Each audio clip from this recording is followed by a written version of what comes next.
మానవులు న్యాయ వ్యవస్థను పాలించాలి, అల్పమృత్యువును జయించాలి.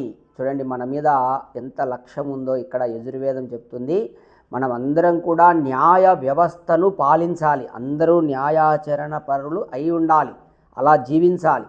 అలాగే అల్పమైనటువంటి మృత్యువును జయించాల. ప్రతి మానవుడు మృత్యువును జయించే ప్రయత్నము, అటువంటి కర్మలను, అటువంటి జ్ఞానమును సంపాదించాలి.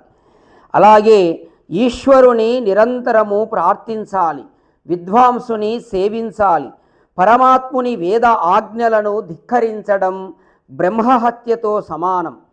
సృష్టి విద్యల యొక్క యథార్థమైన స్వరూపాన్ని తెలుసుకోవాలి.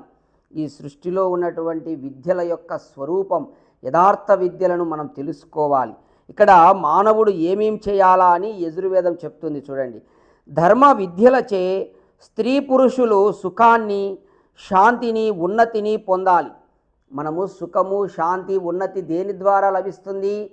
ధర్మ విద్యలను పొందాలి. స్త్రీ పురుషులందరూ కూడా ఆ విధంగా ధర్మ విద్యల ద్వారానే ఇవి లభిస్తాయి. ఏంటివి? సుఖము, శాంతి, ఉన్నతి. పరుల యొక్క శుభాన్ని వాంఛించాలి, అంటే ఇతరులు కూడా శుభంగా ఉండాలని మనం కోరుకుంటుండాలి. అలాగే సత్పురుషుల సాంగత్యముతో సమస్త జనులు సత్కర్మలను ఆచరించాలి.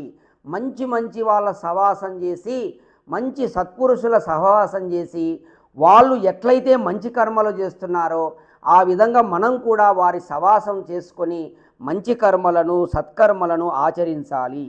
మానవులు యథార్థమైన వ్యవహారంతో ప్రసిద్ధమైన కీర్తి కలవారై తేజస్సును పొందాలని యజుర్వేదము తెలియజేస్తుంది. చూడండి, ఈ విధంగా మానవుల మీద ఎన్ని బాధ్యతలు, ఎన్ని కర్తవ్యాలు ఉన్నాయో చూడండి. ఇవన్నీ ఏమి చేయకుండా మీకు జీవితము గడుస్తుంది అనుకుంటున్నారు?